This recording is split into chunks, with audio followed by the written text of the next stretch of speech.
Francis once said, "We need saints without cassocks, without veils.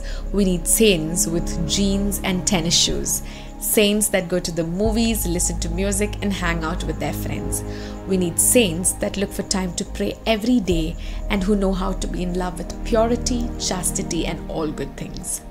We need saints for the 21st century with a spirituality appropriate to our new time."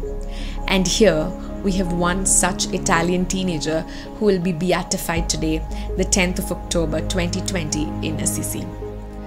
Carlo Acutis was born on May 3rd, 1991 to Andrea and Antonia Acutis. Carlo was a very ordinary 21st century teenager who was cheerful, fun-loving and outgoing. He was known to stand up for bullied kids at school, loved the poor and went around the city giving money and food to the homeless.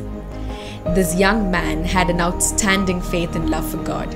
He attended the Holy Mass daily, uninterrupted since the age of 7, and called the Eucharist his highway to heaven.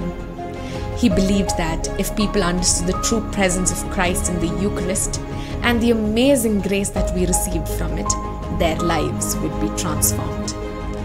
Carlo frequented the sacrament of confession and Eucharistic adoration and recited the Rosary daily. He deeply loved Our Lady and remarked, "Mary is the only woman in my life." Carlo's relationship with Jesus and Mary was at the very center of his life and found great happiness in doing God's will.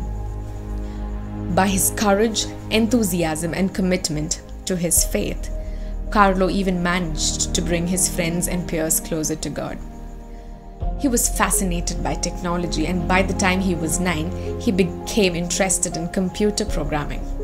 His mother recalls buying him college-level textbooks, and he began to teach himself to program.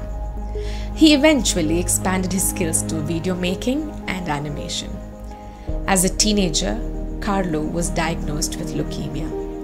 He said, "I offer all the sufferings I will have to suffer for the Lord, for the Pope, and the Church."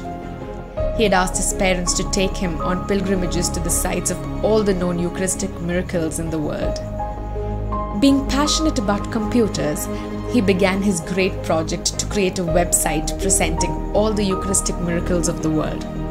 He traveled to many of these sites and photographed them to create a virtual museum of miracles. He once said, "The more Eucharist we receive, the more we become like Jesus, so that on this earth we will have a foretaste of heaven." On the 12th of October 2006, Carlo died. The funeral was packed with friends and strangers, all who were touched by the life of Carlo. His sanctity in life was already around, and people began to pray for his intercession. Carlo once said, "Our aim has to be the infinite and not the finite. The infinite is our homeland, and we have always been expected in heaven." This young saint teaches us that to become our true self is to become the person God intends us to be. He reminds us of the importance of daily prayer, especially the Rosary, and the frequent reception of the Eucharist as a means to overcome sin, temptation, and struggles of everyday life. Today, as he is beatified, may he inspire us by his integrity and conviction in living a holy life with God at the center, and thus may we all walk towards sainthood.